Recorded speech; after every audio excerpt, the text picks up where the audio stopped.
we haven't seen Ubisoft stuff in any awards like in a long time. Yeah. Speaking of which, no, no. At least once a show. I gotta like put a glass case over the tweet. Oh, we never did the backlog. We never did the backlog.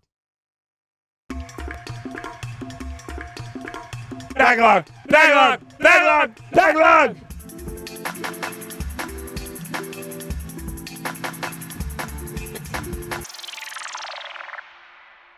Oh, we didn't forget. We never forget. Yeah, no, we always do the backlog on the Wulff Den podcast. The backlog, in case you don't know, is a segment of the Wulff Den podcast where we go through our entire video game collection of over 977 games. But every game we ever bought, we put into a little Excel spreadsheet over here. And today we're going to pick one at random and talk about it, regardless of whether or not we've played it. $6.99. $6.99. Almost nice. $6.99, and that is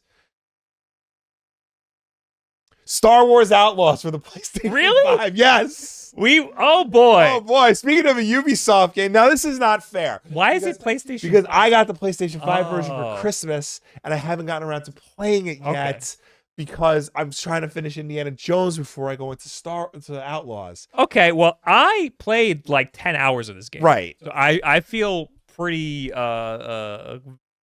I feel like I could speak on it enough. Like yes. I don't normally, like these days, I'm not putting 10 hours into games anymore. I feel like I'm in the middle of the game. Right. Like I'm 10 hours in and I feel like there's still a lot more that I need to do. Right. But it's strange because I don't like Ubisoft. Right. We just got done shitting all over Ubisoft on the podcast, talking about how they haven't been making good decisions lately. And I've been kind of falling off of Star Wars. I was a huge Star Wars fan, and I haven't been liking some of the recent stuff. I kind of really like this game. I've been having a lot of fun with it. I know it's not a great game. Right. Like, I'm playing it, and I can see the flaws all over the place. And I understand why people don't like it that much and why it didn't review that great. I would probably give it like a solid B, but I'm enjoying myself playing it. So I am not regretting putting the time into it. Right. That's the general consensus I'm hearing from like reading around on the internet and listening to podcasts and stuff is like, it's not like the greatest game. It's not like a very well polished game, but there's a lot of fun to be had inhabiting, this corner of the Star Wars universe. They actually did like a fairly decent job of like recreating the universe of Star Wars in video game form, and like the fact that it's open world and you could go anywhere on the planet and like go into space and travel like that. It's like very exciting and interesting to people. Yeah, so it's open world, but feels limited because it's sandboxy. There's a sandbox on each world, that you go on to. I guess it's kind of very similar to Starfield in that way, but Starfield I feel like is a little more open than that's because that's the intent of Starfield. But I don't mind it here because it's a Ubisoft game and it's got a linear story. Yeah. And I just want to do the story. I don't want to do side quests and stuff. So you're experiencing these worlds, so it's cool to go to these different worlds, but it feels like it serves a story. It feels like you're on rails a little bit, and I'm fine with that. This game, to me, feels like an old Star Wars game where it's a unique story that's tangential to the movies. Yes. With its own character. You get to experience the worlds of Star Wars. And there's some weird jank and stuff. Yeah. And I'm into it. Yeah. The story is like, okay. The beginning is like, it kind of just throws you in, and I'm not like attached to the characters at all. Right. Also, like the story, like, there's a character on the box art. It's like a robot guy. Yeah. He just appears, and then he's your guy. He just shows up, and he's your guy all of a sudden. And it's very jarring. It's like 3 or 4 hours into the game, and then it's like, here he is. So I wouldn't say the story is like that great, but you're in the Star Wars world, and it feels good. It even looks good. Here's a shot where you got a nice little J.J. Abrams anamorphic flare. The game defaults to like a cinescope aspect ratio. Yeah. 21:9 aspect ratio. Yeah. And that's on purpose to make it look cinematic, but also I think it helps some rendering a little bit. Because it crops a little bit. Yeah. I turn that off because I want the full screen. Yeah. Also, I'm playing on handhelds, and when you crop more, it just makes it worse. right. Yeah. I again am liking what I'm playing. Also, I'll note that this game is a lot more of a stealth game than they let on. Yeah. It seems, I don't know where the stealth came in development, but the stealth feels like it could be fleshed out a lot more. Right. Especially if they're going to focus so much on the stealth. I feel like maybe they made the stealth so that it drags out the game a little bit. Maybe. But pretty much every encounter I'm in this game, or every time you go to like an outpost, I'm stealthing the whole way through.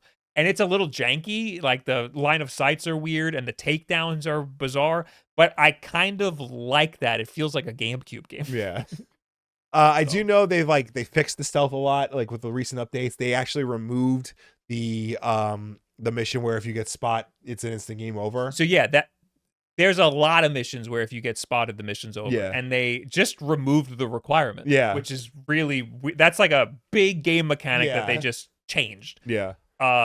Which is something I haven't heard of in a big profile game like this. But I'm for that. I mean, having different ways to tackle a situation, I think, is helpful to everybody. Yeah. And I could see people getting tired of the stealth, but I like stealth games, so that's, I think, why I like this game. Yeah. One of the reasons why I'm excited to play it is because of the attention to detail they put in it. I heard somewhere that like if you when you get on Tatooine, if you know the movie well enough, you can go to the cantina just by following the streets accurately to how they did in the movie. It's like stuff like that like really interests me in getting involved in the world of Star Wars, because that's what everybody wants to do. They just want to be part of the Star Wars world, and it seems like it's the closest anyone's ever come. Not that's as close as anyone's ever come to doing it, but like in the modern day. Yeah, no, it's like as good as Jedi Fallen Order and Jedi Survivor is, like that's more about like one person's story, not as much as like being a part of the world. This one is specifically about being a part of the world. I'm also pretty sure I haven't seen a lightsaber in the game. Yeah, which is cool. Which is also good. I'm down with that.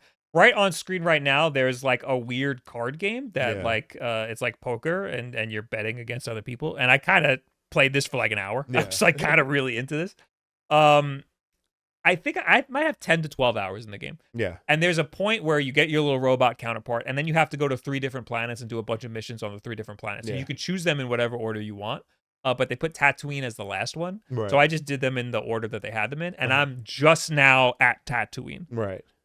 So I don't know. I'm excited to finally explore Tatooine. Yeah. But I think I kind of stopped playing because I want to sit down and have a good, decent time with Tatooine. Like I'm anticipating that. But a lot of times I'll put like 10 hours into a game, I'll put it down, never play it again. But this is one that I constantly think about wanting to go back into. The biggest reason I think I'm not going back into it is because of Ubisoft. What's it called? Connect? Ubisoft Connect? Yeah. You had to buy it through them, right? Because it wasn't on Steam at the time. It wasn't on Steam, so I had to buy it through Ubisoft Connect. So I have to use their launcher. And their launcher sucks ass. And if you log in with if you log on to Ubisoft Connect on a different device, it kicks you off the last device. Yeah. So I have to like authenticate it every single goddamn time I want to play the game on whatever device I want to play it on. So that's literally what is deterring me from going to Tatooine, is just opening Ubisoft Connect again. And I think that was honestly a big factor in why the game didn't sell very well. Apparently this game was a failure, which if you were to tell me like a year ago that a Star Wars game was going to be a financial failure, like I would have hit you for being stupid. Yeah, big one like this, Yeah, but like apparently it didn't sell very well. Part of the reason was because you're launching it on PC and you're not launching it on Steam. You're launching it on a proprietary storefront that like only your games are on, no one else's. So why bother? So they put it on Steam now. Eventually. Yeah. Yeah. And I hear that it runs pretty good on Steam Deck and stuff. But wait, am I confusing it with Prince of Persia they launched on Steam? Yeah, no. Outlaws, it's either on Steam or it's coming to Steam. There's a Steam page. Yeah. It's $70. Yeah, you can buy it. Yeah. Yep. Okay, it's on Steam. Good. So get it on Steam. Get it on Steam. You'll make it to Tatooine. Yeah, but did you know that I'm in this game? There's a cameo. Right there, there I am. I'm an extra. oh, hey, look at that. Oh yeah, there he is. I had to shave my beard. Yeah, it took you a while to grow back. Another thing about this game is its place in the Star Wars timeline. It takes place in between The Empire Strikes Back and Return of the Jedi, which is an interesting time period because the last time that was featured in a Star Wars video game was Shadows of the Empire, and that's like, very important in our lives. So like, yeah, that's why I like this game. Yeah, it's taking me back to the time when it's taking me back to a time when these Star Wars games had a lot of story. They were really janky, and technically bad games, right? But you just liked being in the world. Yes, there was a charm and a uniqueness to that. This has that. Yes, this has all that. Yes, and so I'm into it. So I really want to play this game. I'm not trying to rush my way through Indiana Jones and the Great Circle, but like as soon as I'm done with that game, I am popping in Star Wars Outlaws and I'm going to sit down and enjoy it as best I can. Because like this looks like, a Star Wars game that can be enjoyed by anyone. Yeah. So yeah, it's a shame that it sold it didn't sell as well as it did. It's a shame that like, I'm a Star Wars optimist, and even I have to admit that like that the franchise is in like a very like weird, not good state right now. And like this could have been the game that united everybody, and instead it's just like another Star Wars product lost in a sea of other Star Wars products. Yeah, I hope we see more stuff like this. I would like them to be fleshed out a little more. Yeah. I hope Ubisoft seems to learn the wrong lessons from their failures. Yes. And it's sad, but we might not see stuff like this. We might just get another fucking live service Battlefront type thing. Yeah. I mean, the best we can expect at that point is maybe the main character appears in another Star Wars thing. Because I don't think Ubisoft owns her. Like, that would be owned by Lucasfilm. Yeah. But I don't like the main characters. It's not their fault. Like, it's just, I think the characters aren't that likable. I don't think. And I don't think it's the fault of like the actress or anything. I just think that the writing is like just okay. Got it. But again, I'm just enjoying being in the world. And if I don't mind being her in the world. It's just when there's like a cutscene, I'm like, oh, here we fucking go. But anyway, I recommend the game if you're a Star Wars fan, especially an old school Star Wars game, because this feels like an old school Star Wars game. Right. So I would recommend it. Maybe see if it's on sale, and don't get it on Ubisoft Connect for the love of God. It's on Steam now and all. Or a console like an adult. Yes. So thanks for watching the Backlog, everybody. Yeah. See you later. Goodbye. Bye.